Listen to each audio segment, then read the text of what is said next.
حضرت آدم علیہ السلام کے بیٹے قابیل نے اپنے بھائی حابیل کو قتل کر دیا تو اللہ تعالیٰ نے اسے کوے کے ذریعے بھائی کی لاش کو دفنانے کا طریقہ بتایا، جس پر عمل کرتے ہوئے اس نے لاش دفنا دی۔ اب اسے اپنے والد کے غصے کا خوف تھا۔ اس موقع پر شیطان نے قابیل کو گھر سے بھاگ جانے کی ترغیب دی، کیونکہ اسے یہ خوف لاحق تھا کہ اگر قابیل حضرت آدم علیہ السلام کے پاس رہا تو کہیں توبہ و استغفار کے بعد دوبارہ راہ حق پر نہ آ جائے۔ چنانچہ اس نے قابیل سے کہا، اب تجھے تیرے والد زندہ نہیں چھوڑیں گے، تجھے قتل کر ڈالیں گے، تو یہاں سے بھاگ جا۔ قابیل کو تو پہلے ہی اس بات کا خوف تھا، لہذا وہ یمن فرار ہو گیا، جہاں اس نے سکونت اختیار کی اور بعد ازاں اس نے شادیاں بھی کیں، جن سے اولاد کثیر پیدا ہوئی۔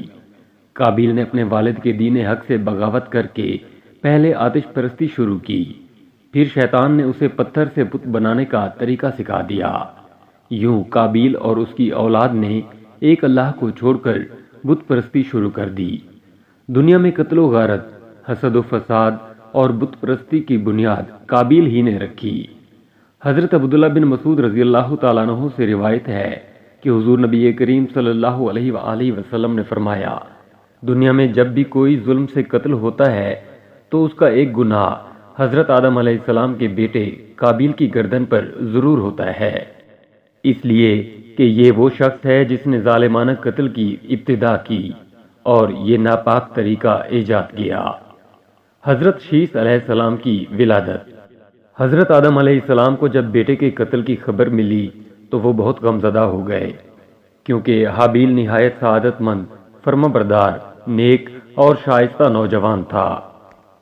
اس کے انہی اوصاف حمیدہ کی بنا پر حضرت آدم علیہ السلام کو امید تھی کہ وہ اللہ کے دین کو آگے بڑھانے میں ان کا معاون و مددگار ثابت ہوگا۔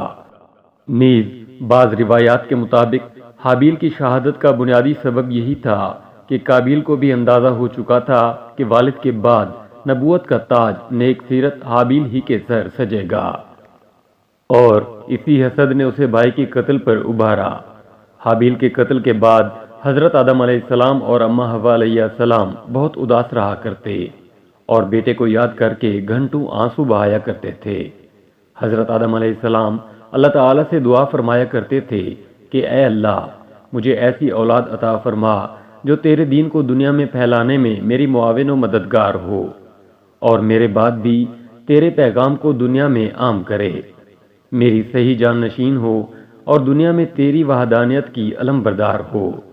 اللہ تعالیٰ نے اپنے پیارے نبی کی دعاؤں کو شرف قبولیت بخشا اور ایک نیک صالح بیٹے کی بشارت سے مطلع فرمایا۔ چنانچہ کچھ ہی عرصے بعد حضرت شیث علیہ السلام پیدا ہوئے۔ حضرت آدم علیہ السلام اور اماں حوا علیہ السلام ان کی پیدائش پر بے حد خوش تھے۔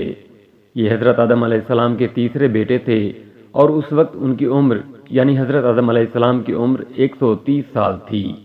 اماں حوا علیہ السلام نے صاحبزادے کا نام شیث رکھا، جس کے عربی میں معنی عطیہ خداوندی کے ہیں، یعنی اللہ تعالیٰ کی جانب سے عطا کیا گیا خوبصورت و خوبصیرت تحفہ۔ حضرت شیث علیہ السلام حسن و جمال، شکل و صورت اور عادات و اطوار میں اپنے والد سے بہت زیادہ مشابہ تھے۔ حضرت آدم علیہ السلام اور حضرت حوا علیہ السلام کو آپ علیہ السلام سے بہت محبت تھی۔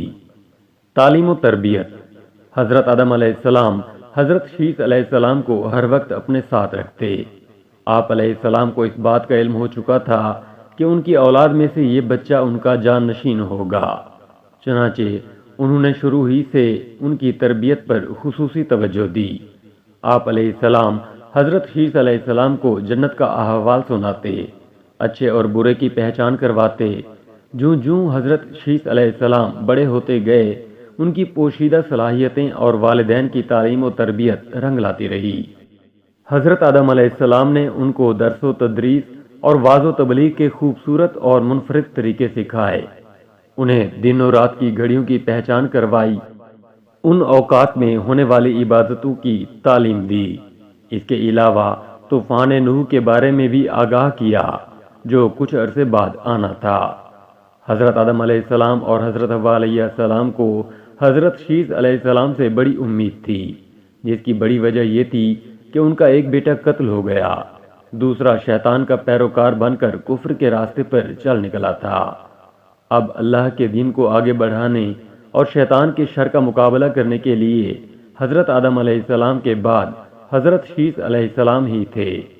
چنانچہ جب حضرت آدم علیہ السلام کی وفات کا وقت قریب آیا تو انہوں نے حضرت شیث علیہ السلام کو اپنا خلیفہ اور جانشین نامزد کیا۔ 960 برس کی عمر میں حضرت آدم علیہ السلام نے وفات پائی۔ حضرت شیث علیہ السلام نے حضرت جبرائیل امین علیہ السلام کے بتائے ہوئے طریقے کے مطابق والد حضرت آدم علیہ السلام کی تدفین کی۔ حضرت شیث علیہ السلام نبوت کے منصب پر۔ اللہ رب العزت نے حضرت شیث علیہ السلام کو نبوت کے عظیم منصب پر فائز فرمایا اور اولاد کثیر سے نوازا۔ پھر یہ کہ ان کی اولاد نہایت فرمانبردار اور نیک بھی تھی، جو اپنے والد کے ساتھ تبلیغ دین کے کاموں میں مصروف رہتی۔ روایت میں ہے کہ اللہ تعالیٰ نے اپنے پیغمبروں پر 100 صحیفے نازل کیے اور 4 کتابیں۔ ان 100 صحیفوں میں سے 50 صحیفے حضرت شیث علیہ السلام پر اترے۔ گو کہ قرآن کریم میں جن 25 انبیاء کرام علیہم السلام کے اسماء گرامی مذکور ہیں، ان میں حضرت شیث علیہ السلام کا نام شامل نہیں، تاہم احادیث مبارکہ میں ان کے نبی ہونے کا صراحت کے ساتھ ذکر ہے۔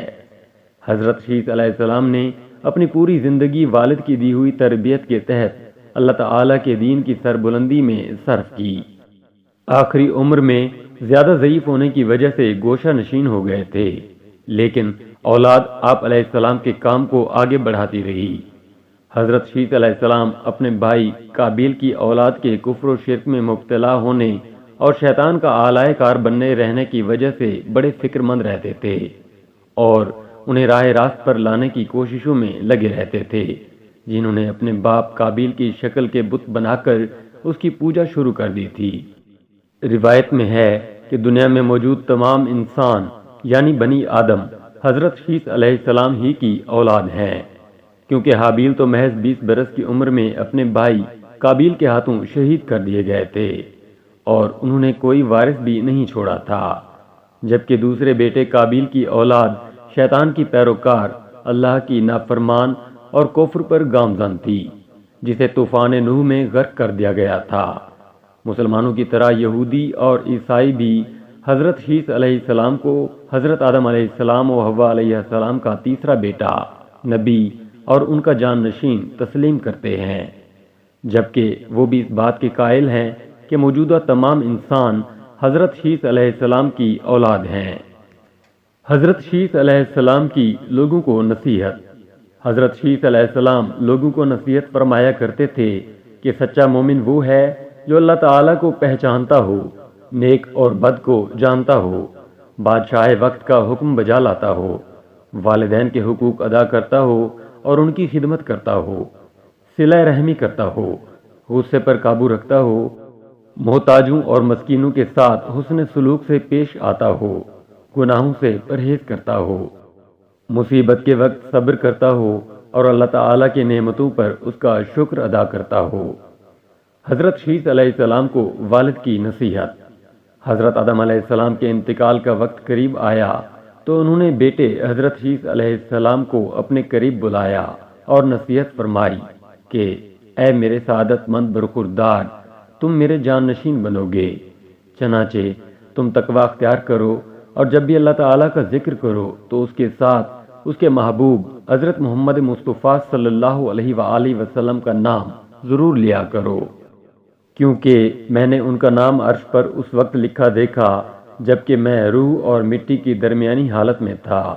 پھر میں نے تمام آسمانوں کا چکر لگایا تو بارگاہ رب العزت میں آپ صلی اللہ علیہ وآلہ وسلم کی شان محبوبیت کا یہ عالم دیکھا کہ نام پاک محمد صلی اللہ علیہ وآلہ وسلم اللہ تعالیٰ کو اتنا پیارا ہے کہ آسمانوں میں کوئی ایسی جگہ نہیں جہاں یہ نام مبارک نہ لکھا ہو۔ میرے رب نے مجھے جنت میں رکھا تو میں نے جنت میں کوئی محل، کوئی بالا خانہ، کوئی دریچہ ایسا نہ دیکھا کہ جس پر اس میں محمد صلی اللہ علیہ وآلہ وسلم تحریر نہ ہو، لہذا تم بھی کثرت کے ساتھ ان کا ذکر کیا کرو، کیونکہ فرشتے بھی ہر وقت اور ہر آن ان کا ذکر کرتے رہتے ہیں۔